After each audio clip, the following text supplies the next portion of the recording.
গন্ধটা যেন আষ্টে পৃষ্ঠে জড়িয়ে ধরল তাকে। ট্যাক্সি ক্যাবের দরজা খুলে মাটিতে পা রাখার সাথে সাথে টের পেল বাতাসে ভেসে বেড়াচ্ছে অদ্ভুত একটি গন্ধ। এ জীবনে নেয়া যত গন্ধ আছে তার মধ্যে এটি একেবারেই অজ্ঞাত। এর মধ্যে যে সম্মোহনী ক্ষমতা রয়েছে সেটাও টের পেল খুব দ্রুত। টানা 4-5 ঘন্টা ক্যাবে করে ভ্রমণ করার পর এমনিতেই খিদের পেট চৌচৌ করছিল। প্রলুব্ধকর গন্ধে সেটা যেন বিস্ফোরণের মতো ছড়িয়ে পড়ল এবার। তার থেকে মাত্র 20 গজ দূরে রাস্তার পাশে রেস্টুরেন্টটি দেখতে পেয়ে সানগ্লাস খুলে ভালো করে তাকালো। সাইনবোর্ডে স্পষ্ট দেখতে পাচ্ছে অদ্ভুত আর অপ্রচলিত নামটি। 2 ঠোঁটে চেপে রাখা জ্বলন্ত সিগারেটে জোরে টান দিল সে। পা বাড়ানোর আগে ট্যাক্সি ক্যাবের দিকে ফিরে তাকালো। ড্রাইভার জানালা দিয়ে মাথা বের করে রেখেছে। তার সাথে চোখে চোখ পড়তেই মাথা নেড়ে সায় দিল লোকটি। তাকে চলে যাবার ইশারা করতেই হুশ করে শব্দ তুলে ট্যাক্সি ক্যাবটি চলে গেল।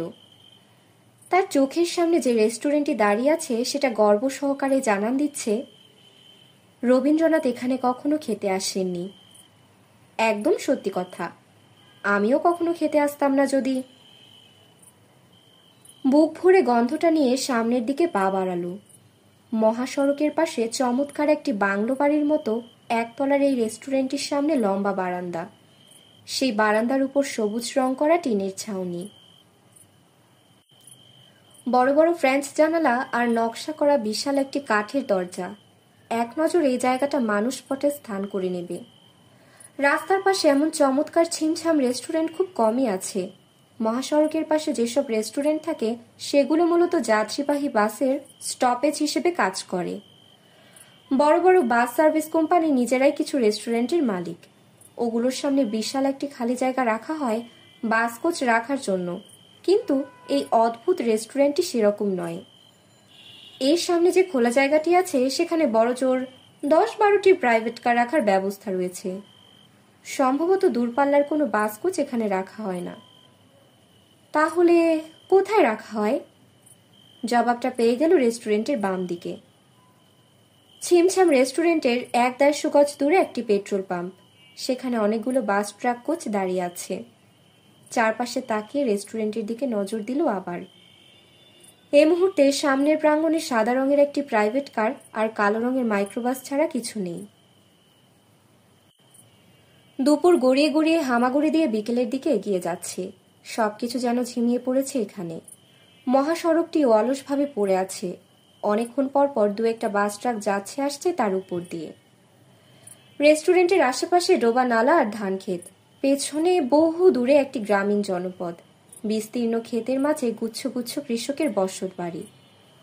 সরু একটি পথ চলে গেছে সেই বসত বাড়িগুলোর দিকে।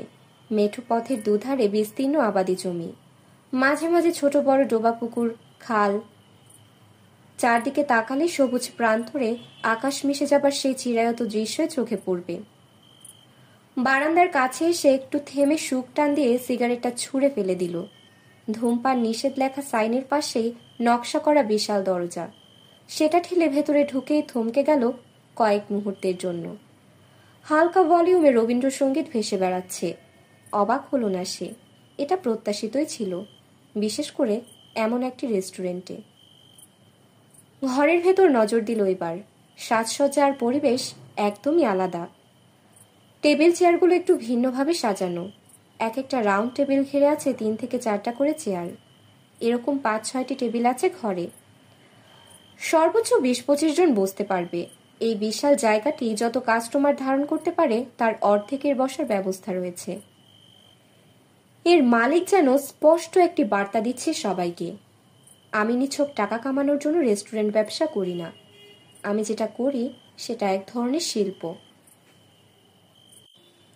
শীতের এই পড়ন্ত বিকেলে মাত্র 2টো টেবিলে 5-6 জন কাস্টমার আয়েশ করে খাচ্ছে। দেখে মনে হচ্ছে দীর্ঘ ভ্রমণ পথে বিরতি দিয়ে খেয়ে নিচ্ছে এরা। অন্য কারোর কাছ থেকেই হোটেলের সুনাম শুনে চলে এসেছে হয়তো। তাকে ঢুকতে দেখে কিছু কাস্টমার ঘাড় ঘুরিয়ে দেখে নিল, তবে খুব বেশিক্ষণের জন্য নয়। আবারও মনোযোগ দিল নিজেদের সামনে রাখা সুস্বাদু খাবারের দিকে। চারপাশে তাকিয়ে কোনো ওয়েটার দেখতে পেল না। আস্তে করে কয়েক পা হেঁটে সামনের একটি টেবিলে বসে পড়ল সে। বেশ আরামদায়ক বসার ব্যবস্থা। সাধারণত রেস্টুরেন্টগুলো এমন আরামের ব্যবস্থা করে না। হাত পা ছড়িয়ে বসা যায় এখানে। সেও তাই করল। দীর্ঘ ভ্রমণে সারা শরীর আড়ষ্ট হয়ে আছে। রেস্টুরেন্ট হিসেবে জায়গাটা অদ্ভুত। টেবিলে কোনো মেনু নেই, এটাও অদ্ভুত।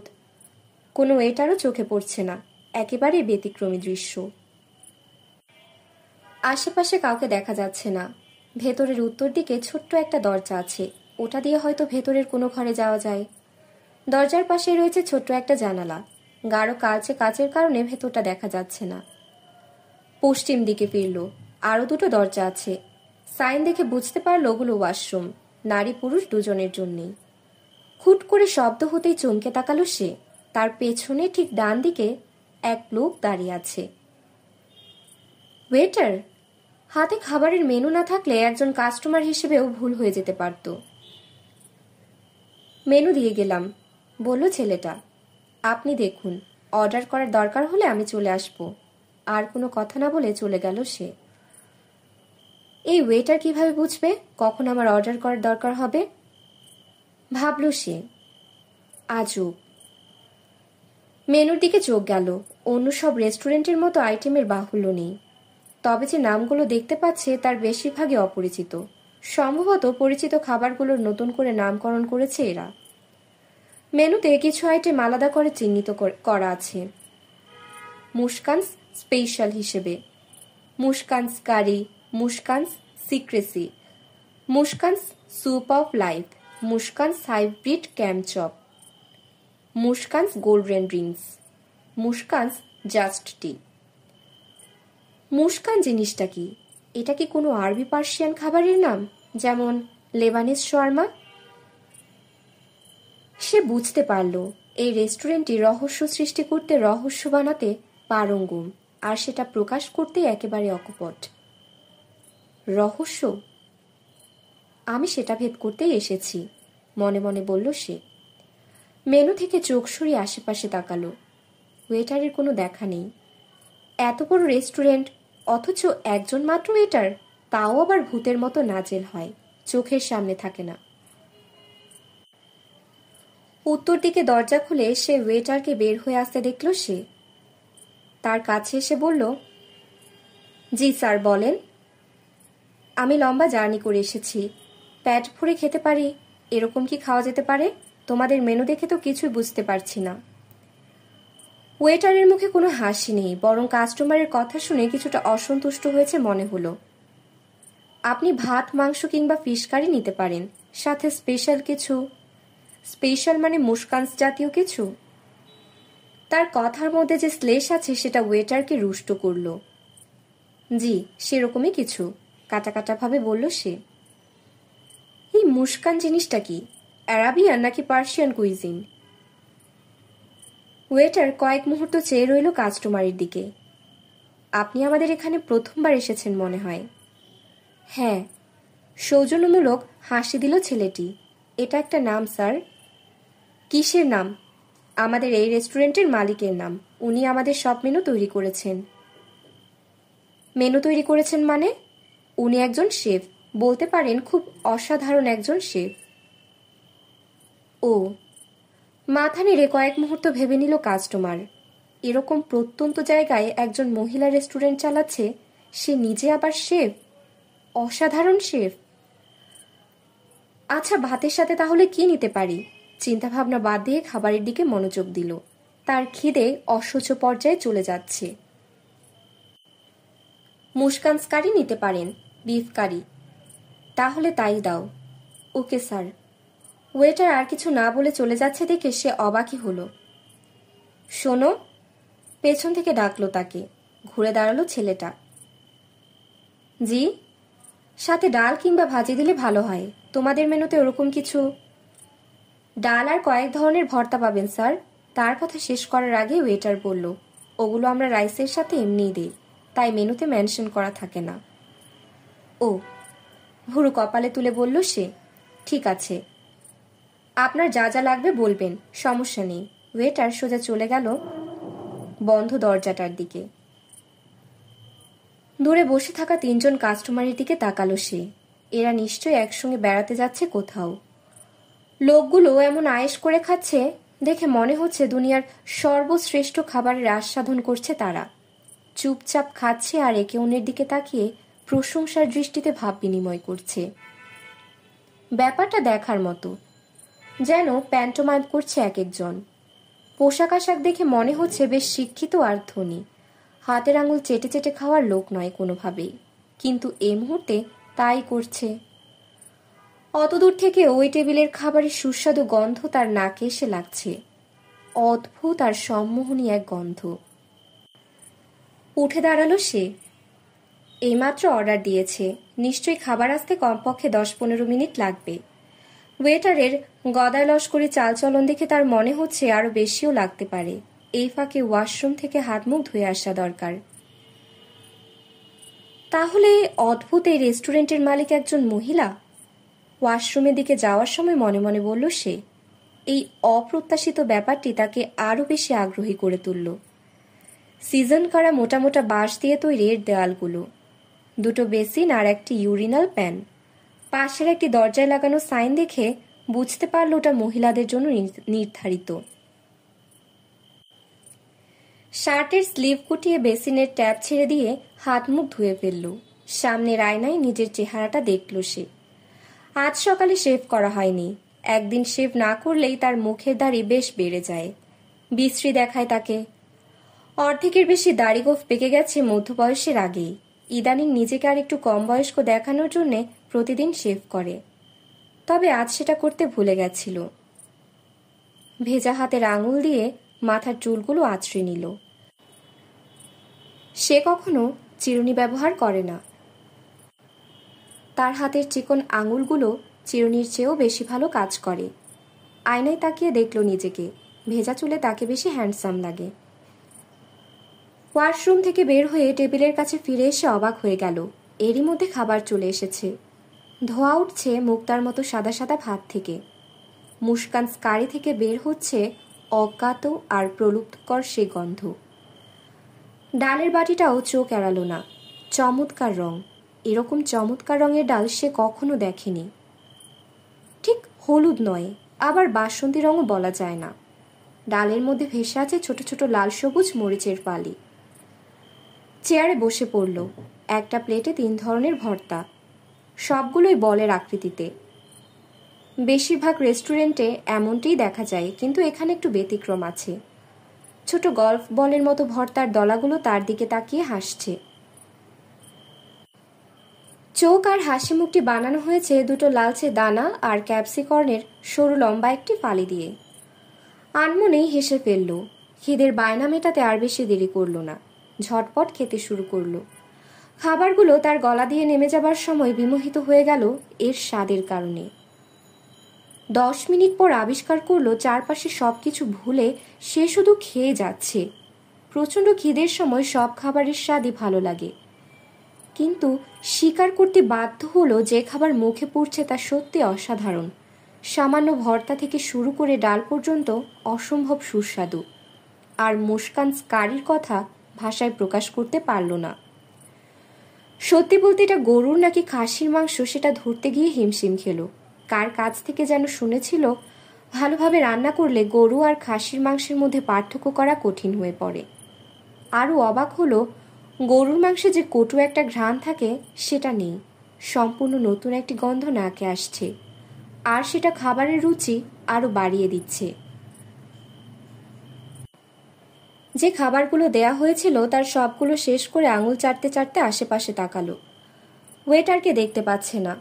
দূরের টেবিলে বসা 3 জন লোকের দিকে চোখ গেল। এরা আবার নতুন করে কিছু খাবারের অর্ডার দিয়েছে। 3 জনের মধ্যে 2 জনের স্বাস্থ্য বেশ ভালো, মোটা সোটা, দেখেই মনে হয় পেটুক। লোকগুলো চামচ দিয়ে কিছু একটা খাচ্ছে। মুখে থেকে বের করার সময় চামচটা এমনভাবে চেটে চেটে বের করছে যেন খাবারের সামান্যতম অংশ চামচে রেখে দেবার কোনো ইচ্ছে তাদের নেই। সঙ্গে সঙ্গে নিজের আঙুল চাটা বন্ধ করে দিল সে। বিব্রত করা একটি অভিব্যক্তি ফুটে উঠল চেহারায়। চোখ সরিয়ে নিতেই দেখতে পেল তার টেবিলের উপর এক বাটি স্যুপ আর একটি গ্লাস রাখা। একটু চমকে উঠল। এগুলো কখন রেখে গেল? অনেকদিন পর গা ছমছম করে উঠল তার। এখানে ঢোকার আগেই বুঝতে পেরেছিল জায়গাটা খুবই রহস্যজনক, কিন্তু এখন মনে হচ্ছে একদম ভুতুড়ে। কয়েক মুহূর্ত পর্যন্ত এক দৃষ্টিতে তাকিয়ে রইল স্যুপ আর গ্লাসের দিকে। স্যার? চমকে উঠে মুখ তুলে তাকালো। সে ওয়েটার দাঁড়িয়ে আছে তার ডান পাশে। স্যুপটা খাওয়ার পর একটু বিরতি দিয়ে ড্রিঙ্কসটা নেবেন। অবাক হলো সে। এরা দেখি রীতিমতো চাপিয়ে দিচ্ছে কে কোন খাবার খাবে, কখন খাবে।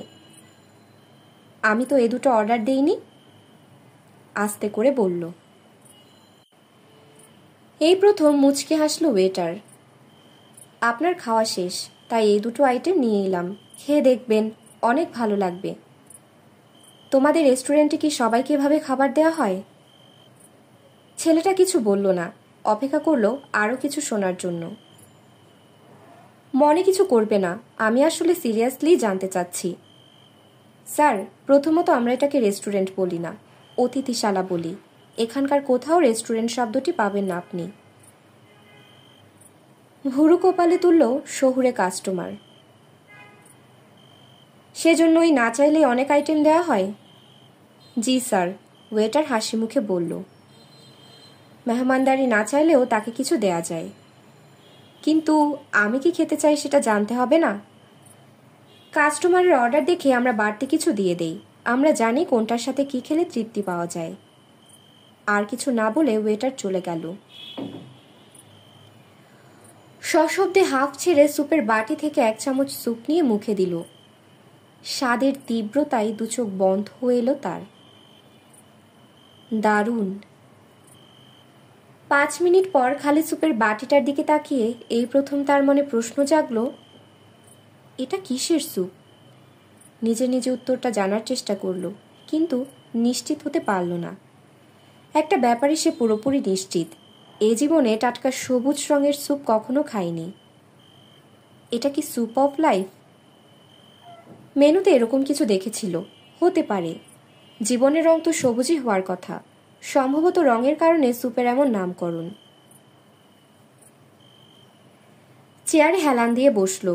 কোমরের বেল্টটা একটু আলাদা করে নিলে ভালো হয়, কিন্তু সেটা করতে ইচ্ছে করছে না। এরকম কাজ অন্য কাউকে করতে দেখলে তার হাসি পায়। পরপর 3টি ঢেকুর উঠল এবার, তৃপ্তির ঢেকুর। টের পাচ্ছে তার শরীরটা কেমন রিল্যাক্স হয়ে গেছে। ভ্রমণের ক্লান্তি কোথায় উড়ে গেছে কে জানে। চোখের পাতা ভারী হয়ে আসছে। ভর দুপুরে ঘুমানোর অভ্যেস তার নেই, কিন্তু আজ খুব ইচ্ছে করছে। আরও 2-3টি ঢেকুর দেবার পর ড্রিঙ্কসের গ্লাসটা হাতে তুলে নিল। সাদা চিনেমাটির গ্লাস বলে ড্রিঙ্কসের রংটা এতক্ষণ চোখে পড়েনি। গাঢ় সোনালি রঙের ড্রিঙ্কস দেখে আরেকবার বিস্মিত হলো সে।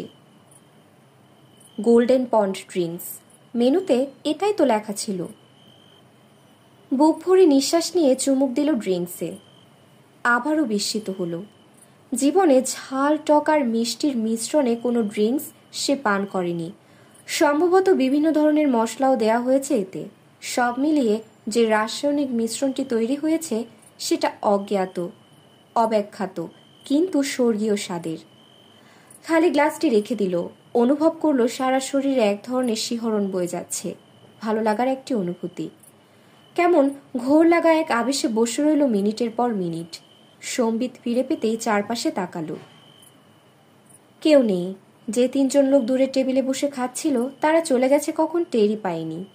উদ্ভ্রান্তের মতো এদিক ওদিক তাকাতে লাগলো সে। তার মধ্যে দেখা দিল অস্থিরতা। স্যার? চমকে উঠে পেছনের দিকে তাকালো। তার পেছন দিকে ডান পাশে ওয়েটার দাঁড়িয়ে আছে। আর কিছু খাবেন? না। ঢোক গিলে আবার বলল, বিলটা নিয়ে। তাকে কথা শেষ করতে না দিয়েই বিলটা টেবিলের উপর রেখে দিল ওয়েটার। বিল দেখে অবাক হলো সে। মহাসড়কের পাশে রেস্টুরেন্টগুলো ক্রেতাদের গলা কাটার জন্য কসাইয়ের মতো ধারালো চাকু নিয়ে বসে থাকে। সেদিক থেকে দেখলে রবীন্দ্রনাথ বেশ ব্যতিক্রম। 3টা 100 টাকার নোট বের করে ওয়েটারের হাতে ধরিয়ে দিল। বাকি টাকা ফেরত দিতে হবে না, ওটা তোমার বকশিস। সরি স্যার, নির্বিকার ভঙ্গিতে বলল ছেলেটি, যার বয়স 25-এর বেশি হবে না। আমরা টিপস নেই না। কি? আবারও অবাক হলো সে। টিপস নেয় না? পাগল নাকি? এখানে ওয়েটারদেরকে টিপস দেয়া নিষেধ। চারপাশে চোখ বুলালো।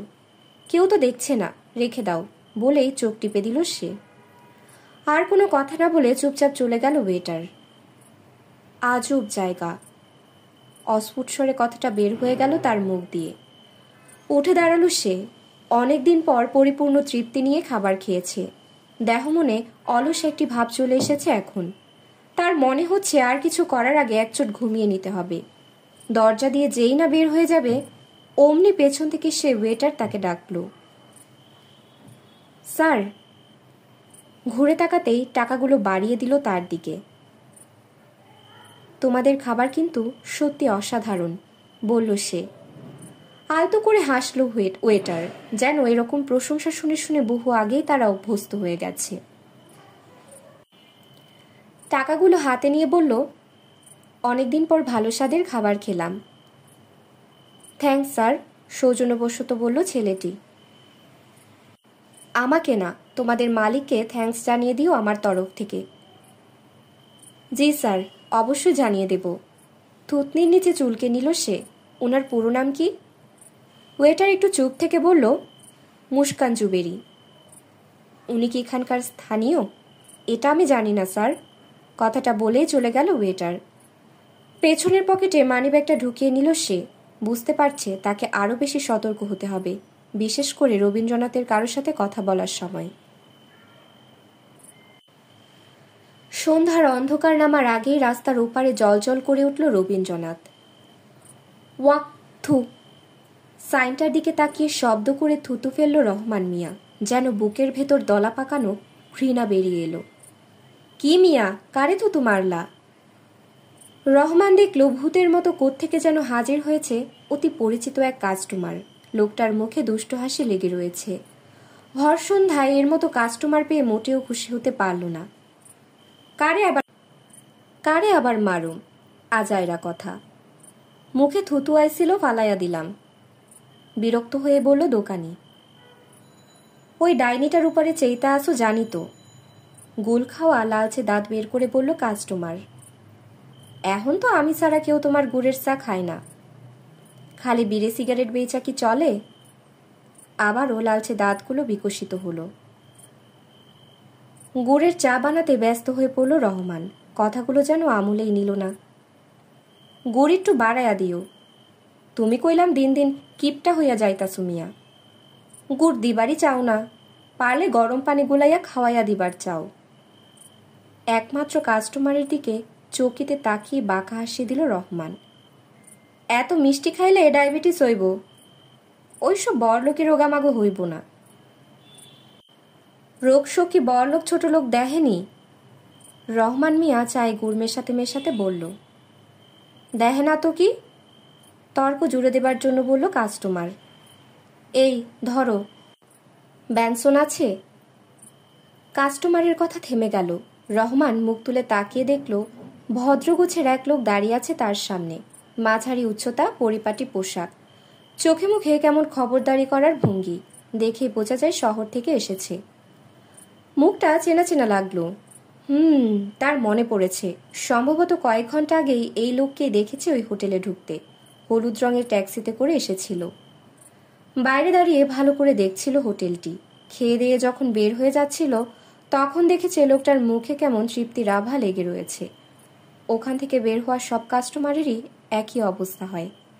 এ আর নতুন কি, কয়েক বছর ধরেই তো দেখছে এ দৃশ্য। আছে, ছোট করে বলল দোকানি। 1 প্যাকেট দিন। রহমান মিয়ার মুখে হাসি ফুটে উঠল। রবীন্দ্রনাথের ঠিক 50 গজ দূরে রাস্তার ওপারে ছোট্ট একটি চা বিস্কুটের টঙের মালিক।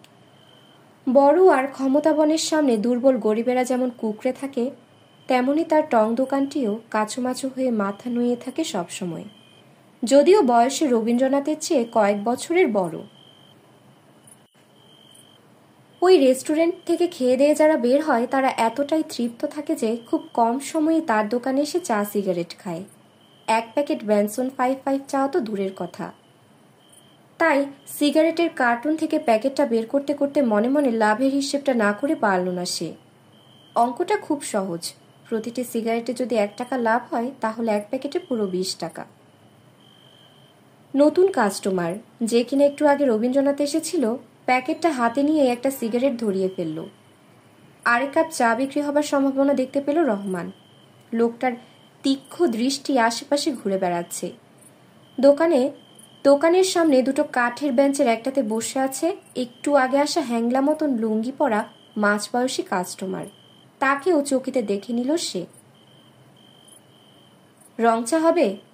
হইব, 1 কাপ দিন, চিনি কম। বেঞ্চে বসে পড়ল সে। গুড়ের চা দেই, একেবারে খাঁটি গুড়, কোনো ভেজাল নাই। রহমান মিয়ার দিকে তাকিয়ে মাথা নেড়ে সায় দিল নতুন কাস্টমার।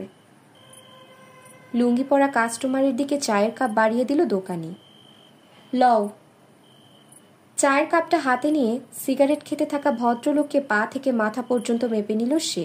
সশব্দে চুমুক দিলেও তার চোখ এক মুহূর্তের জন্যও সরছে না নতুন কাস্টমারের উপর থেকে। রহমান মিয়া এবার আরেক কাপ গুড়ের চা বানাতে ব্যস্ত হয়ে পড়ল। এমন সময় টং দোকানের পাশ ঘেঁষে একটি সাদা প্রাইভেট কার চলে গেল রবীন্দ্রনাথের দিকে। এসপি সাহেব আইছে মনে হয়, প্রথম কাস্টমার বললেও রহমান কোনো জবাব দিল না। আইস তো বৃহস্পতিবার, পুরা হাইট বইসা যাইব। এমপি সাহেবও আইসে শুনলাম, মনে হয় ডাইরেক্ট ওই বাড়িতে গেছে। সশব্দে চায়ে চুমুক দিয়ে রহস্যময় হাসি দিল হ্যাংলা। রহমান মিয়া চা বানাতে বানাতে বলল, সব খবরই দেখি থাকে তোমার কাছে। কথাটা আমলে নিল না হ্যাংলা, নতুন কাস্টমারের দিকে মনোযোগ দিল। ভাইজান কি নতুন আইসেন এইখানে? সিগারেটে টান দিয়ে বলল সে। রবীন্দ্রনাথের সামনে পার্ক করা গাড়িটার দিকে তাকিয়ে আছে এখনো। আপনারে দেখাই বুঝছি কেন আইসেন, লুঙ্গি পরা লোকটি হেসে বলল। হ্যাংলার দিকে ভুরু কুচকে তাকালো শহুরে লোকটি। একটু অবাকই হলো যেন। কেন এসেছি? ওই হোটেলে খাইতে আইসেন। হ্যাংলা তার হলদে দাঁত বের করেই রেখেছে, বন্ধ করার নাম নেই। কথাটা শুনে সঙ্গে সঙ্গে অভিব্যক্তি বদলে গেল তার। মুচকি হেসে মাথা দোলালো। না, অন্য একটা কাজে এসেছি। ও। হলদে দাঁতগুলো আড়ালে চলে গেল। তয় একবার ওইখানে গিয়া টেস্ট করে রাইতে পারেন। অনেক দূর থেকে লোকজন আসে খাইতে, মেলা নাম ডাক। উনি ওইখানে খাইছেন, তোমারে আর কইতে হইব না। শহরে কাস্টমারের দিকে চায়ের কাপটা বাড়িয়ে লুঙ্গি পরা লোকটিকে বলল রহমান। অন্যের ঢোল না পিটাইয়া নিজের ঢোল পিটাও। হ্যাংলা তাচ্ছিল্যের ভঙ্গিতে তাকালো দোকানের দিকে। কি বলবে কথা খুঁজতে লাগলো। চায়ের কাপটা নিয়ে দোকানের দিকে তাকালো শহুরে কাস্টমার। দুপুরের পর যেখানে এসেছিল তাই দোকানিকে দেখেছে। মহাসড়কের পাশে নিরিবিলি জায়গায় ছোট্ট একটি টং দোকান। দেখেই বোঝা যায় দিনের বেশিরভাগ সময় আক্ষরিক অর্থেই মাছি মারে এই লোক। তার উন্মুক্ত গুড়ের চাকতির উপরে এখনো ভন ভন করে কিছু মাছি ঘোরাফেরা করছে, আর সে অভ্যাসবশত বারবার হাত নেড়ে তাড়াচ্ছে ওগুলো। এমন লোকের আগ্রহ যে সামনে রেস্টুরেন্টের দিকে বেশি থাকবে সেটাই স্বাভাবিক। লোকজনের মুখে শুনেছিলাম ওখানকার খাবার নাকি খুব ভালো, কিন্তু আমার কাছে তেমন ভালো লাগেনি। গুড়ের চায়ে চুমুক দেবার আগে বলল সে। লুঙ্গি পরা কাস্টমারের মতো দোকানিও অবাক হলো কথাটা শুনে। এখন পর্যন্ত কেউ এরকম কথা বলেনি। ওই ডাইনিটার শত্রুরাও এ কথা বলতে সংকোচ বোধ করে। কি কন? বিস্মিত কাস্টমার বলল। ওইখানকার খাউন খাইতে কত দূর থেকে লোকজন আসে, কত নাম ডাক, আর আপনি কইতাছেন ভালো লাগে নাই? আরে মিয়া, ওনার ভালো না লাগলেও কি কইতে হইব ভালো লাগছে? রহমান কিছুটা মেজাজের সাথেই বলল। খাউন দাউনের ব্যাপার, সব খাউন সবার ভালো লাগে এ কথা হুনছো কোনো দিন? না মাইনে। লোকটার বিস্ময় এখনো কাটছে না। কেউ তো খারাপ কয় না। কয় না আবার কি? এই যে উনি কইলেন এখন। আমার যে খুব খারাপ লেগেছে তা নয়, বলল শহুরে লোকটি। আসলে যেরকম নাম ডাক শুনেছি খাবার খেয়ে সেরকম মনে হয়নি, এই আর কি। আপনি নিজে খাইছেন, আপনি কইতে পারেন ভালা মন্দ। কেউ তো আর অন্যের মুখে খায় না, কি কন? মুচকে হাসল সে। এই দোকানি ঠিকই বলেছে, কেউই অন্যের মুখে খায় না। খাউন ভালো লাগে নাই কেন আপনার? হ্যাংলা জানতে চাইল। আমার মনে হয়েছে ওখানকার খাবারের চেয়ে ভাবই বেশি, আর এটাই মানুষকে মুগ্ধ করে। এক্কেবারে ঠিক কইছেন, রহমান মিয়া বলল। ভাব দেখেন না, দিছে ভাতের হোটেল আর নাম দিছে রবি ঠাকুর। মুচকি হাসল সে। রবি ঠাকুর না, রবীন্দ্রনাথ এইখানে কোনোদিন খাইতে আসেন নাই। দোকানির ভুল শুধরে দিয়ে নাটকীয় ভঙ্গিতে বলল হ্যাংলা মতন লোকটি। ওই বেটা কবে ময়রা ভূত, সে কেন এখানে খাইতে আইব? আরে মিয়া আসে নাই দেখাই তো এমন নাম রাখছে। যত সব বুজরুকি। চেতো কেন মিয়া, আরে একটু স্টাইল করছে, বুঝো না? স্টাইল না ছাই। বিরক্ত হয়ে বলল রহমান। ভাব লইছে। স্টাইল মানে তো ভাব লইয়াই। হ্যাঁ তো তোমার মতো মুক্কু সুক্কু মানুষ না, বিরাট শিক্ষিত। দেমাগে মাটিতে পা ফালায় না, তার উপরে জমিদারের বউ। একটু ভাব লইবারই পারে। এত শিক্ষিত হইলে ভাতের হোটেল খুলছে কেন? রহমান রেগে মেগে বলল। আর জমিদারের বউ হে কেমনে হয়? জমিদারের কোনো ঠিক ঠিকানা নাই, বউ আয়া নার গাড়ছে এই সুন্দরপুরে। রহমান মিয়া আস্তে কও, ওই বেটির কানে গেলে তোমার টং সাঙ্গে উঠাইয়া দিব। হ্যাংলা বলল ইঙ্গিতপূর্ণভাবে। হ্যার ঘাটে কইলাম বাঘে মহিষে এক লগে খানা খাই, একটু আগে একটা মহিষ আইছে। কথাটা বলে চোখ টিপে চায়ের কাপ রেখে উঠে দাঁড়ালো সে। যাই, মহিষটার লগে একটু দেখা কইরা আসি, চায়ের দামটা লেখা রাইখো। ইতরের বাচ্চা। আতর আলী রাস্তার দিকে পা বাড়াতেই তিক্ত মুখে অস্ফুট স্বরে বলে উঠল রহমান। কিছু কইলা নাকি মিয়া? পেছন ফিরে বলল আতর। না, তোমারে না, কইলাম পিঁপড়ার বাচ্চা। ধুর, এত পিঁপড়া কেন গুড়ের মধ্যে?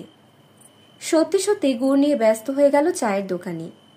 বাঁকা হাসি হেসে হ্যাংলা চলে গেল রবীন্দ্রনাথের দিকে। কাম কাজ কিছু করে না, খালি মাইন্সের খবর নিয়ে থাকে। গজ গজ করতে করতে বলল রহমান। হাদে কি সবেতে কয় বিবিচি? বিবিচি মানে?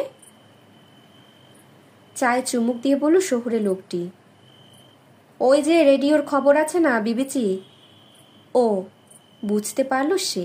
সঙ্গে সঙ্গে চায়ের কাপটা রেখে উঠে দাঁড়ালো। কত হয়েছে আমার? 160। পকেট থেকে 200 টাকা বের করে বাড়িয়ে দিল দোকানির দিকে। নোট দুটো হাতে নিয়ে রহমান বলল, হালাই কোনো কাম কাজ করে না, পুলিশের ইনফরমাল, বুঝলেন? মাথা নেড়ে সায় দিল কাস্টমার। দুনিয়ার সব খবর রাখি তোরের বাচ্চা। এইখানে কোন লোকের পাশায় খাজলি আছে তাও হে জানে। মুচকি হেসে ভাঙতি টাকাগুলো পকেটে ভরে সে আবারও পা বাড়ালো রবীন্দ্রনাথের দিকে।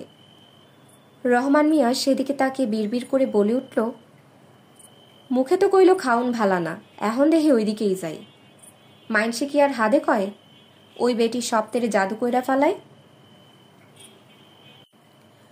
রবীন্দ্রনাথের বড় দরজাটা দিয়ে ভেতরে উকি মেরে যেই না দেখল এসপি সাহেব নেই, সঙ্গে সঙ্গে আতরের ঠোঁটে লম্পট মার্কা হাসি ফুটে উঠল। ছেদা পাইলে বেটা মানুষের হুঁশ থাকে না, খালি ছেদার মধ্যে হান্দাইতে চায়। সেই হাসি মুখে লাগিয়ে রেখে বাইরে পার্ক করা এসপির গাড়ির সামনে চলে গেল সে। এসপির ড্রাইভার গান শুনছে। তার সাথে কথা বলতে গেলে সুবিধা করতে পারল না। আতরের সালামের জবাবে বিরক্ত মুখে অন্যদিকে মুখ ফিরিয়ে নিল। মুসলমান হয়ে আরেক মুসলমানের সালাম নেওয়াটা ফরজ, কিন্তু এই ফরজ কাজটা বাদ দিয়ে হারামজাদা হিন্দি গান শুনতেই বেশি মনোযোগী। চুত মারানির পোলা। মনে মনে গালিটা দিয়ে যেই না কয়েক পা বাড়িয়েছে অমনি থমকে দাঁড়ালো সে। আতর আলী। পেছন থেকে কেউ তার নাম ধরে ডেকেছে। ঘুরে দাঁড়াতেই দেখতে পেল একটু আগে রহমান মিয়ার টঙের সে কাস্টমারকে। লোকটা সিগারেট ফুঁকতে ফুঁকতে তার দিকে এগিয়ে আসছে। সপ্রশ্ন দৃষ্টিতে তাকালো আতর। আপনার সাথে একটু কথা বলতে পারি? শহুরে কাস্টমার ভদ্রভাবে বলল তাকে। কন কি কইবেন?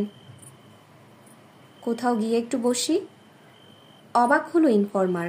তবে এরকম ঘটনা তার জন্য একেবারে বিরল নয়। মাঝে মধ্যে অচেনা লোকজন তার সাথে আগ বাড়িয়ে কথা বলতে চায়, কিছু ইনফরমেশন জানতে চায়। অনেকে আবার নিশ্চিত জিনিসপত্রের খোঁজও করে। চলেন ওই টং দোকানেই যাই, রহমান মিয়ার দোকানটা দেখিয়ে বলল সে। ওখানে না, অন্য কোথাও। শহরে কাস্টমারের দিকে ভালো করে তাকালো আতর। এই লোকটা কে হতে পারে, কি চায়? লোকাল থানার ইনফরমার সে, কাউকে ভয় করে না। তার সামনে যে দাঁড়িয়ে আছে তাকে দেখে আন্দাজ করার চেষ্টা করল। তাইলে চলেন, পেট্রোল পাম্পের লগে একটা বট গাছ আছে, ওইটার নিচে বৈশা কথা কোয়া যাইব। রহমান মিয়ার টঙে বৈশা কথা কইলে বেয়াকতে যাই না যায়, বুইরার আবার যার তার লগে পেশাল পারনের স্বভাব। আতর এগিয়ে গেল রবীন্দ্রনাথের বাম পাশে বিশাল পেট্রোল পাম্পের দিকে। তাকে অনুসরণ করল শহরের লোকটি। পাম্পের ঠিক 20-30 গজ দূরে একটা বিশাল বট গাছ, সেটার চারপাশ গোল করে ইট সিমেন্ট দিয়ে বাঁধানো একটি চত্বর। বসেন, শান বাঁধানো বটের নিচে বসে বলল আতর আলী। শহরে লোকটি সিগারেট ফেলে পা দিয়ে পিষে বসে পড়ল। কন কি কইবেন? ভদ্রলোক একটু ইতস্তত করলে আতরের চোখে সেটা এড়ালো না। ওই রেস্টুরেন্টের মালিক সম্পর্কে কিছু জানতে চাইছি। আমার ধারণা আপনার চেয়ে বেশি এ ব্যাপারে কেউ খবর রাখে না। ভুরু কুঁচকে ফেলল সে। প্রশংসা তাকে বিগলিত করতে পারল না। আপনি কে ভাই? চুপ মেরে রইল শহরে লোকটি।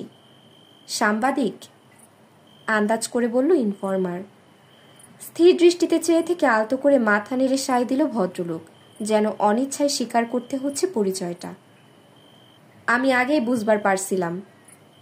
তৃপ্তির হাসি ফুটে উঠল আতরের মুখে। টিভির না পেপারের? পেপারের। কোন পেপারের? মহাকাল। আতরের চোখে মুখে সম্ভ্রম ফুটে উঠল এবার। আচ্ছা, একটু ভেবে বলল। ওই বেটির খবর জানবার সান? মাথা নেড়ে সায় দিল শহুরে লোকটি। আপনার নাম কি? নূরে সফা। কি? নামটা ধরতে পারল না ইনফর্মার। নূরে সফা, একটু ধীরে আর জোরে বলল এবার। বেশিরভাগ ক্ষেত্রেই তাকে একাধিকবার নিজের মানধাতা আমলের নামটা উচ্চারণ করতে হয়। ও, আতরের চোখ মুখ দেখে মনে হচ্ছে সে কখনো এমন অদ্ভুত নাম শোনেনি। ওই বেটির খবর দিয়া কি? নূরে ছফা যেন হাফ ছেড়ে বাঁচল। উনার হোটেল আর ওনাকে নিয়ে একটা রিপোর্টিং করব আমি, কিন্তু ওই মহিলা সম্পর্কে এলাকার লোকজন তেমন কিছুই জানে না। ওনার হোটেলের লোকজন তো মুখই খুলে না কোনো ব্যাপারে। খুবই সমস্যার মধ্যে পড়ে গেছি। বিজ্ঞের মতো মাথা নেড়ে সায় দিল আতর। এই সাংবাদিক কেন ওই হোটেলের খাবার পছন্দ না করলেও খেতে গেছিল সেটা বুঝতে পারল। ওই হোটেলে যারা কাম করে তারা কেউ এই এলাকার না, জানবো কেমনে কন? সব বাইরের ডিস্ট্রিক্টের লোক। কিন্তু এই এলাকায় যারা থাকে তারাও তো তেমন কিছু জানে না। ওই বেটি এইখানকার মানুষ না, কয়েক বছর আগে আইছে সুন্দরপুরে। ওর হিস্টোরি মাইন্ডসে কেমনে জানবো? তাহলে আপনিও কি খুব বেশি জানেন না? আতর একটু থতমত খেল। আরে কি কন, আমি জানুম না কেন? ছফা অপেক্ষা করল, আরো কিছু শুনতে চাই সে। বেটির অনেক পাওয়ার, বুঝলেন? ডিসি, এসপি, ইউএনও, টিএনও সবেতে হের পিছে পিছে ঘুরে। আর এমপি সাপ তো হের ভাউরা হইয়া গেছে। কেন? কেন আবার? বেটি সপ্তের জাদু করছে। কথাটা তোর এমনভাবে বলল যেন সে ব্যাপারে একদম নিশ্চিত, সন্দেহের কোনো অবকাশই নেই। জাদু? বিজ্ঞের মতো মাথা নেড়ে সায় দিল ইনফর্মার। আমার তো মনে হয় এই বেটি মানুষই না, ডাইনি। ডাইনি? কই থেকে কাজে উইরাইছে আল্লাহ জানে। উনি কোত্থেকে এসেছেন আপনারা কেউ জানেন না? নূরে ছফাকে বিস্মিত দেখালো। ঢোক গেল আতর। এখানে আইসেন, কয়দিন থাকেন, সব জানবার পারবেন। ওই মহিলাকে ডাইনি বললেন কেন? উনি করেছেনটা কি? বেটি জাদু টোনা কইরা এমন খাউন বানায় যে আপনি মুখে দিছেন তো শেষ, বুঝলেন? শেষ মানে? চোখে মুখে ভয়ার্ত অভিব্যক্তি ফুটিয়ে তুললেও ছফা আসলে আগ্রহী হয়ে জানতে চাইছে। মাইনে আপনি হের শখ করে পইরা গেলেন, বারবার হের খাউন খাইতে আইবেন, আপনারে আইতেই হইব। ও, নূরে ছফা হাফ ছেড়ে বাঁচল। আমি ভেবেছিলাম মারাত্মক কিছুর কথা বলছেন, মানে তার খাবার খেয়ে ক্ষতি টতি হয়। মুচকি হাসল সে। ভালো খাবারের জন্য মানুষ বারবার ছুটে আসতেই পারে, তাতে তো কোনো সমস্যা দেখছি না। কি কন? হতাশ দেখালো আতর আলীকে। জাদুটোনা কইরা যে খাউন বানায় সে খাউন সমস্যা না? আমি তো খারাপ কিছু দেখছি না, যদি না খাবারের মধ্যে অন্য কিছু থাকে। এই যে এতক্ষণে লাইনে আইছেন। হেসে উঠল ইনফরমার, দুপা তুলে বসলো এবার। খাউনের মধ্যে যদি উল্টাপাল্টা কিছু নাই মিশায়, মানুষ কেন হিরোইনসির মতো নেশাখোর হইব কন? উল্টাপাল্টা কিছু মেশায়? আতকে উঠল নূরে ছফা। তার মনে পড়ে গেল আজ সে ওখানে পেট ভরে খাওয়া দাওয়া করেছে। বিজ্ঞের মতো মাথা নেড়ে সায় দিল আতর। কি মেশায়? সেইটা কেমনে কই, তাই কিছু একটা তো করেই। একটু থেমে গলাটা নিচু করে বলল, কবুতর তো বশ করে আফিম দিয়া। হে কি দিয়া বশ করে কে জানে। একবার বলে ডাইনি, আবার বলে আফিম মেশানোর কথা। ছফা বুঝতে পারল এই লোক মুস্কান জুবেরির ব্যাপারে পুরোপুরি নিশ্চিত নয়। কবুতর আফিম দিয়ে বশ করা হয় মানে? কৌতূহলে অভিব্যক্তি ফুটিয়ে তুলে জানতে চাইল সে। কবুতর তো এমনিতেই পোষ মানানো যায়, বশ করার জন্য আফিম মেশানোর দরকার হবে কেন? এরকম কথা জীবনেও শুনিনি। লালচে দাগ বিকশিত হলো আতরের। আপনি তাইলে জানেন না, কবুতর যারা পালে তারা কবুতরের খাওনের মধ্যে একটুখানি আফিম মিশাইয়া দেয়। ওই আফিম খাইয়া খাইয়া কবুতরের নিশা হইয়া যায়, কঠিন নিশা। নিরীহ কবুতরকে আফিমের নেশা করিয়ে কি লাভ? আফিম তো সস্তা নয়, বেশ দামি। লাভ না হইলে কেউ টাকা খরচ কইরা আফিম খাওয়াইব? একটু থেমে আবার বলল, কেন আফিম মিশাই জানেন? ছফার জবাবের অপেক্ষা না করে বলতে লাগলো সে, আফিমখোর কবুতরগুলো হাটে নিয়ে বেচা দেয়, তারপর যারা ওইসব কবুতর কিনা নেয় তারা খায় ধরা, বুঝলেন? কিভাবে ধরা খায়? ওই কবুতরগুলো উড়াল দিয়া পুরান মালিকের কাছে চইলা আহে আফিমের টানে, তারপর ওইগুলারে আবার বেচা দেয়, আবার উড়াল দিয়া ফির আহে, আহে আর বেচে, লাভই লাভ। এক কবুতর 10 বার বেচতে পারে হেরা। ও, দারুণ বিস্মিত নূরে ছফা। আপনার ধারণা ওই রেস্টুরেন্টও একই কাজ করে? কিছু একটা তো দেয়ই, না দিলে মানুষ নিশা খুরগু মতন ছুঁইটাইতো না। আপনি এতটা নিশ্চিত হলেন কিভাবে? ওই রেস্টুরেন্টের রান্নাবান্নার খবর তো আপনার জানার কথা নয়। বাঁকা হাসি ফুটে উঠল আতরের ঠোঁটে। তাইলে হুনেন, বেটির হোটেলে বাবুর্চির কাম করতো এক পোলা, হে আমারে কইছে বেটি নাকি সব খাওনের মধ্যে কি একটা মিশায়া দেয়। কি মেশায়? নড়ে চড়ে উঠল ছফা। এইটা তো ওই পোলাইও বাইর করতে পারে নাই। আশেপাশে তাকিয়ে এবার নিচু কণ্ঠে বলল সে, বুঝলেন, সব খাউন পাক করার সময় কি জানি একটা জিনিস মিশায়া দেয়। বেটি ওইগুলা বোতলে কইরা নিজের বাড়িতে রাহে, রান্ধনের আগে বোতলগুলা নিয়ে আসে কর্মচারীরা। ওই বোতলে কি আছে কেউ কইবার পারে না। বাবুর্চি আমারে কইছে বোতলে সিরাপগুলার জন্যই খাউনগুলা এত মজার হয়, এইটা দিয়াই সবেরই জাদু কইরা ফালায়। বারবার ছুঁইটা আসে কাস্টমার। কিন্তু আমি তো আজ খেয়েছি, আমার কাছে ভালো লাগেনি, দ্বিতীয়বার ওখানে গিয়ে খেতে ইচ্ছে করছে না। একটু সন্দেহের চোখে তাকালো আতুর। কোন কি? একদম সত্যি বলছি। তাইলে আপনার কেস আলাদা, বলেই মুখ টিপে হাসল। আলাদা হবে কেন? কিছু মনে কইরেন না, আপনি মনে হয় নিশা পানি করেন। কথাটা বলে আবারও দাঁত বের করে হেসে উঠল পুলিশের ইনফরমার। নূরে ছফা একটু থ বনে গেলেও বেশ শব্দ করে হাসল। আতর আলী ভ্যাবাচাকা খেল একটু। আপনি লোকটা আসলেই খুব মজার। আপনার জ্ঞান বুদ্ধির প্রশংসা না করে পারছি না। আপনার অবজারভেশন ক্ষমতা মারাত্মক। এবার নিঃশব্দে হাসতে লাগলো ইনফরমার। একদম ঠিক ধরেছেন, আমার একটু বদ অভ্যাস আছে। নিশা পানি করলে জীব নষ্ট হইয়া যায়, তখন আর অন্য কিছু ভালো লাগে না।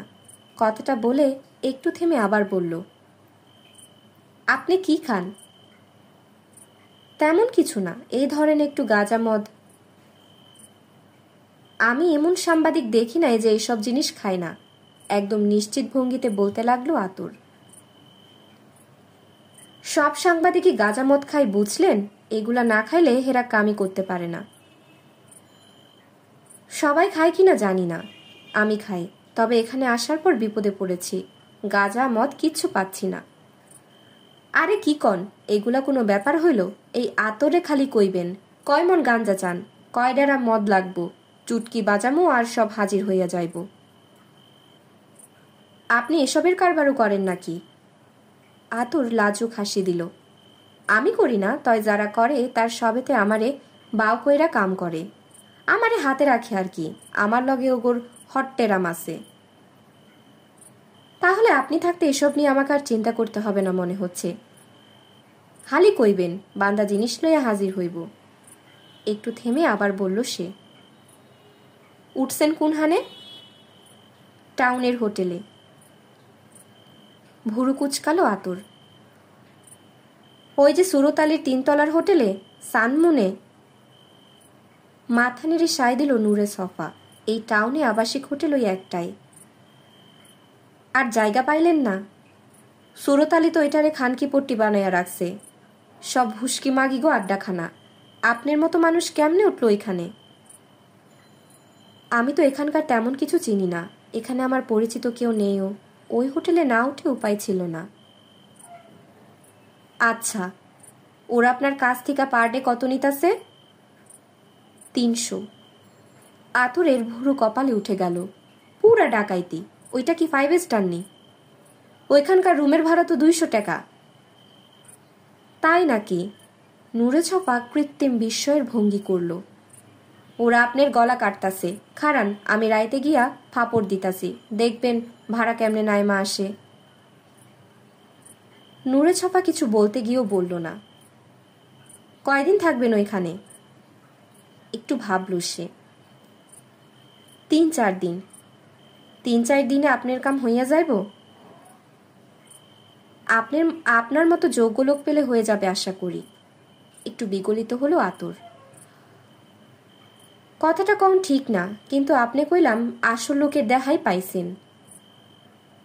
আমারও তাই মনে হচ্ছে।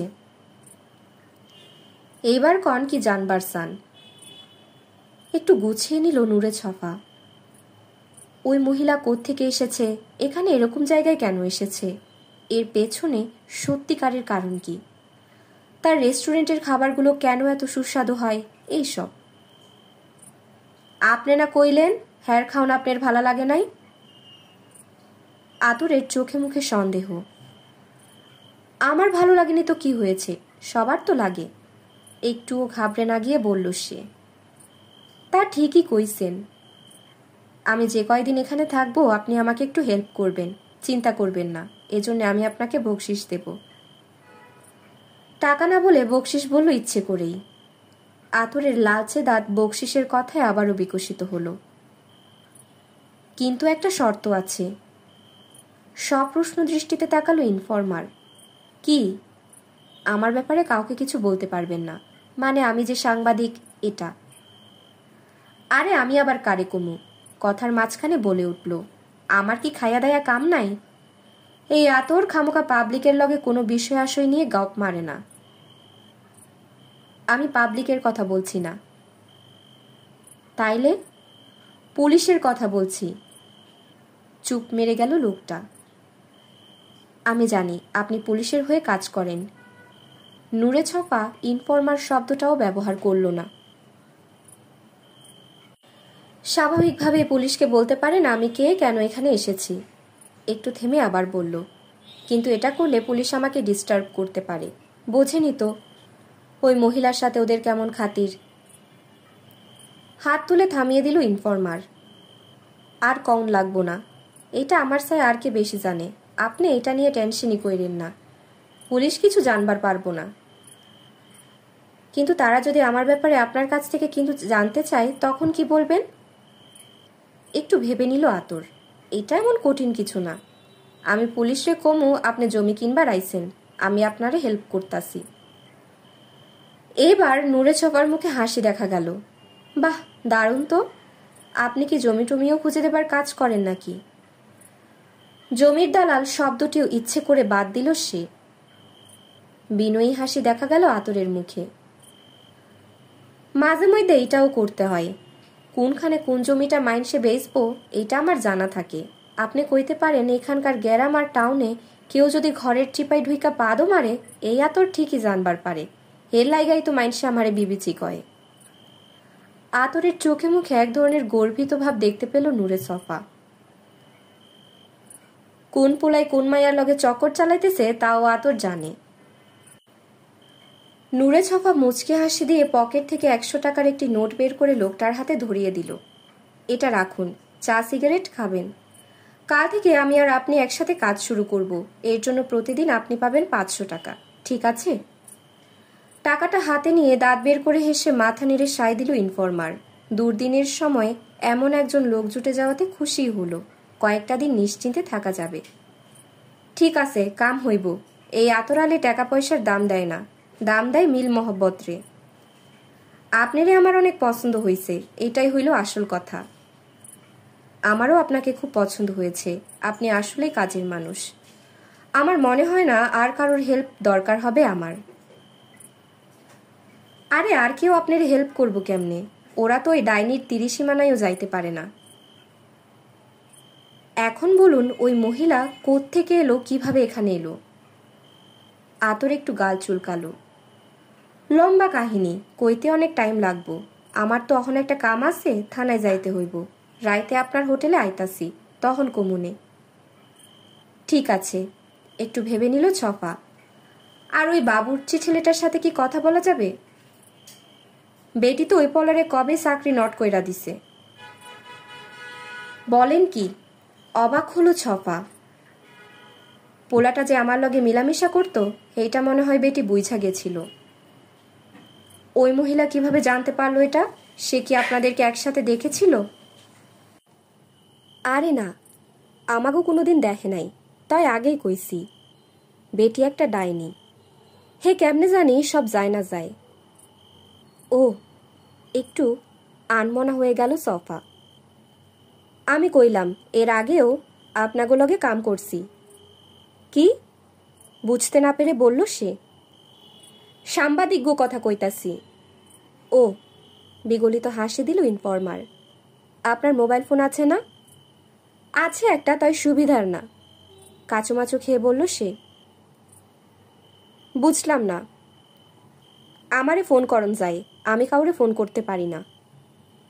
ছফা বুঝতে না পেরে চেয়ে রইল। বুঝলেন না? ডিসপ্লে আন্ধার হইয়া গেছে। ও, হেসে বলল ছফা। সমস্যা নেই, আমি কল করব, নাম্বারটা দিন।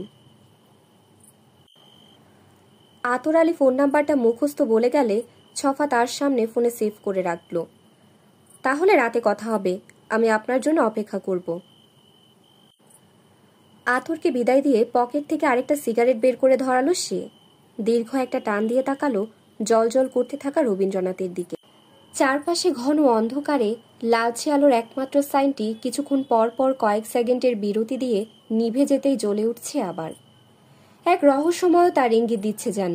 সত্যি বলতে এমন অদ্ভুত নামের রেস্টুরেন্টের কথা সে জীবনেও শোনেনি, আর এখন চোখের সামনে দেখতে পাচ্ছে। সিগারেটটা অর্ধেক শেষ হতেই ফেলে দিল। হাত দিয়ে মাথার বিতস্ত্র চুলগুলো ঠিক করে পা বাড়ালো রবীন্দ্রনাথের দিকে। সন্ধ্যা 7টার আগেই দ্বিতীয়বারের মতো রবীন্দ্রনাথে এলো সে।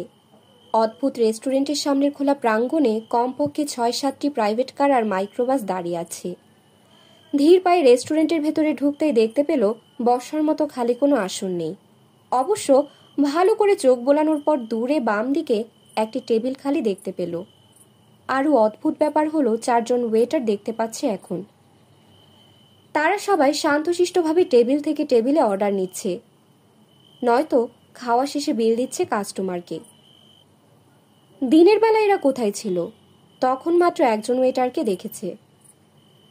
খালি আসনে বসেই টেবিল থেকে মেনুটা তুলে নিল। আসলে মেনুর আইটেম নিয়ে তার মধ্যে কোনো আগ্রহ নেই। এর আগে যা খেয়েছিল তাই খাবে আবার। সে তো এখানে মন ভোলানো খাবার খেতে আসেনি, যদিও খাবারগুলো তাকে আকর্ষণ করছে। স্যার, দুপুরের সে ওয়েটার ছেলেটা এসে বলল। দুপুরে যা খেয়েছিলাম তাই নিয়ে আসো। সঙ্গে সঙ্গে অর্ডার দিয়ে দিল সে। নতুন কিছু ট্রাই করবেন না? নতুন? আলতো করে মাথা নেড়ে সায় দিল ওয়েটার। ডিনারের সময় নতুন কিছু আইটেম ট্রাই করে দেখতে পারেন, মানে ড্রিঙ্কস আইটেমটা বাদে অন্য কিছু। যেমন আপনি চা কিংবা কফি নিতে পারেন। তোমাদের চা কফিও কি অসাধারণ হয় নাকি? ওয়েটার নির্বিকার রইল। কাস্টমারের হাসির জবাবে সে একটুও হাসল না। এখানকার সবকিছুই অসাধারণ, এটা আমরা বলি না, মেহমানরা বলে। গুড। ভাবলো ব্যঙ্গাত্মক সুরে আর কথা বলা ঠিক হবে না। তাহলে তাই দাও। ওয়েটার চুপচাপ চলে গেলে আশেপাশে তাকালো সে। যথারীতি আয়েশ করে সুস্বাদু খাবার গলাধঃকরণ করা কাস্টমারে পরিপূর্ণ। আঙুল চাটা দৃশ্য আবারও দেখতে পেল। এই রেস্টুরেন্টের সব কাস্টমার যেন কেমন একটা ঘোরের মধ্যে ডুবে গিয়ে খাবার খাচ্ছে। এই ঘোরের মধ্যে সে নিজেও পড়ে গেছিল আজ। একটু পরে টের পেল ঘরের মধ্যে অদ্ভুত সুন্দর একটি গন্ধ ভেসে বেড়াচ্ছে। এটা কোনো খাবারের গন্ধ নয়, অন্তত তার কাছে তাই মনে হচ্ছে। পারফিউম হতে পারে। রবীন্দ্রনাথের প্রবেশ পথে একটু শোরগোল হতেই সেদিকে তাকালো। দেখতে পেল 5-6 জন লোক ঢুকে পড়ছে হুড়মুড় করে। তাদের মধ্যে স্পষ্টতই নেতাগোছের একজন আছে। তাকে ঘিরে রেখেছে বাকি 4-5 জন। নেতার গায়ে পাজামা পাঞ্জাবি। ঘরে কোনো টেবিল খালি নেই, সবগুলো দখল করে নিয়েছে ভোজন রসিক মেহমানের দল। নেতার চামচাদের চোখে এটা ধরা পড়ল খুব দ্রুত। ঘরের মাঝখানে এসে বিব্রত ভঙ্গিতে মুখ কালো করে দাঁড়িয়ে রইল নেতা। বুঝতে পারছে না কি করবে। এখানকার প্রায় সব কাস্টমারই বাইরে থেকে এসেছে, তাই তাকে দেখে কেউ চিনতে পারছে না। সম্মান দেখিয়ে উঠেও দাঁড়াচ্ছে না। একজন ক্ষমতাসীন রাজনীতিকের কাছে এর চেয়ে অসহনীয় ব্যাপার আর কি হতে পারে? বেচারা না পারছে মানুষজনকে খাওয়া টেবিল থেকে উঠিয়ে দিতে, না পারছে এভাবে দাঁড়িয়ে থাকতে। বেচারিকে মুক্তি দিল একজন ওয়েটার।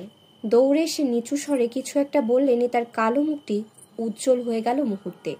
সঙ্গে থাকা লোকগুলোকে কিছু একটা বলে ওয়েটারকে সঙ্গে নিয়ে ঘরের শেষ মাথায় যে দরজা রয়েছে সেখানে চলে গেল সে। কোনো ভিআইপি এসেছে নাকি? একটু পর ওয়েটার খাবার নিয়ে এলে স্বাভাবিক কৌতূহলে জানতে চাইল সফা। এখানকার এমপি সাহেব এসেছেন, খাবার রাখতে রাখতে বলল ওয়েটার। তোমাদের মালিকের সাথে দেখা করতে এসেছে? সোজা হয়ে দাঁড়ালো ছেলেটা, মুচকি হেসে চলে গেল। আনমনে খাবার খেতে লাগলো নূরে সফা। তার দৃষ্টি ঘরের এক কোণে থাকা ওই দরজার দিকে। ওখান দিয়ে এমপি সাহেব ঢুকে পড়েছে একটু আগে। সঙ্গে থাকা তার চেলা চামুন্ডার অবশ্য বাইরে চলে গেছে। খুবই আস্তে আস্তে খেতে শুরু করলো সে। আর কিছুক্ষণ পরে আবিষ্কার করলো ইচ্ছে করলেই সুস্বাদু খাবার ধীরে ধীরে খাওয়া যায় না। তবে অচেতনভাবে আঙুল চাটার মতো অরুচিকর কাজ করা থেকে নিজেকে বিরত রাখতে পারলো এবার। খাওয়া শেষ করে চুপ মেরে বসে রইল। অনেক সতর্ক থাকার পরও টের পেল তার চোখ বারবার চলে যাচ্ছে ঘরের শেষ মাথায় প্রাইভেট রুমের দরজার দিকে। দরজার থেকে চোখ সরিয়ে খাবার খেতে থাকা মানুষগুলোর দিকে তাকালো। সবার মুখে এক ধরনের প্রশান্তি। আয়েশ করে খাবার খাচ্ছে। মানুষ যখন অসম্ভব মজাদার খাবার খায় তার মুখ এমনিতেই বন্ধ হয়ে থাকে। কথা বলতে ইচ্ছা করে না। এরাও প্রায় নিঃশব্দে আহারে নিমগ্ন। 3-4 জনের দল বেঁধে যারা এসেছে কেবল তারাই একটু আধটু কথা বলছে। মানুষের মন জয় করতে হলে তার পেট জয় করা চাই। নূরে সফা বুঝতে পারল এই রেস্তোরাঁ ভালোভাবেই সেটা করতে পেরেছে, কিন্তু বিজয়িনীর দেখা পাচ্ছে না। সে জানে ওই দরজার ওপাশে আছে রহস্যময় সেই নারী। আরও কিছুক্ষণ বসে থাকার পর নূরে সফা ঠিক করলো চলে যাবে। দূর থেকে ওয়েটারকে ইশারা করে বলে দিল বিল নিয়ে আসার জন্য। মাথা নেড়ে সায় দিয়ে চলে গেল ছেলেটা।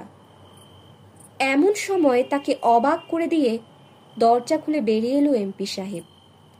বিরস মুখে চুপচাপ রবীন্দ্রনাথ থেকে চলে গেল সে। বিল দিয়ে ওয়েটার হাজির হলে ছফা প্রায় উদাস হয়ে 500 টাকার একটি নোট বাড়িয়ে দিল, যদিও তার দৃষ্টি মেইন গেটের দিকে। বড় বড় জানালা দিয়ে দেখতে পেল দলবল নিয়ে গাড়িতে উঠে চলে যাচ্ছে সুন্দরপুরের এমপি। লোকটার চোখে মুখে যে অভিব্যক্তি দেখেছে তাতে নিশ্চিত করে বলা যায় মুস্কান জবেরির সাথে স্থানীয় এমপির সাক্ষাৎকারটি সুখকর ছিল না। ঝগড়া, মনোমালিন্য, নূরে সফা অনুমান করার চেষ্টা করল। স্যার, তাকিয়ে দেখলো ওয়েটার বাকি টাকা নিয়ে ফিরে এসেছে। ভাঙতি টাকাগুলো পকেটে ভরতে যাবে অমনি দেখতে পেল ওই দরজা খুলে বেরিয়ে আসছে সেই রহস্যময়ী। এই প্রথম কাউকে দেখে তার বয়স আন্দাজ করতে পারল না সফা। সাদা লালের জামদানি শাড়ি, তার উপরে টকটকে লাল উলের লং কার্ডিগান, চুলগুলো সুন্দর করে খোপা করা, তাতে বেলি ফুলের মালা পেঁচানো, কপালে সিঁদুর রঙা টিপ, চোখে দুর্দান্তভাবে কাজল দেয়া। সফা কখনো এভাবে কাজল দিতে দেখেনি কোনো নারীকে। কাজলের ঢংটি তার চোখ দুটোকে দান করেছে অপার্থিব এক ভঙ্গি। এতক্ষণ ধরে সুস্বাদু খাবারের ঘরে ছিল যারা, তাদেরও ধ্যান ভাঙল। ঘাড় ঘুরিয়ে দেখে নিল চোখ ধাঁধানো রূপ নিয়ে অভিজাত পদক্ষেপে হেঁটে যাচ্ছে এক নারী। সফা টেবিলের পাশ দিয়ে যাবার সময় হঠাৎ করে তাকালো সে। বড় জোর 2 সেকেন্ড, তারপর আবার চোখ নামিয়ে সোজা চলে গেল মেইন গেটের দিকে। তার দৃষ্টি নিক্ষেপ এবং দৃষ্টি সরিয়ে নেয়ার মধ্যে অদ্ভুত একটি ভঙ্গিমা ছিল। কয়েক মুহূর্ত মন্ত্রতাড়িত হয়ে বসে রইল সফা। সে নিশ্চিত মহিলা তার দিকে তাকানোর সময় অদ্ভুতভাবে হেসেছিল। সেই হাসি এতটাই ক্ষীণ যে ওটাকে ঠিক হাসি বললেও ভুল হবে, কেবল ঠোঁটের এক প্রান্ত একটুখানি ঢেউ খেলে যাওয়া। কিন্তু সফা বুঝতে পারল না এই হাসির মানে কি।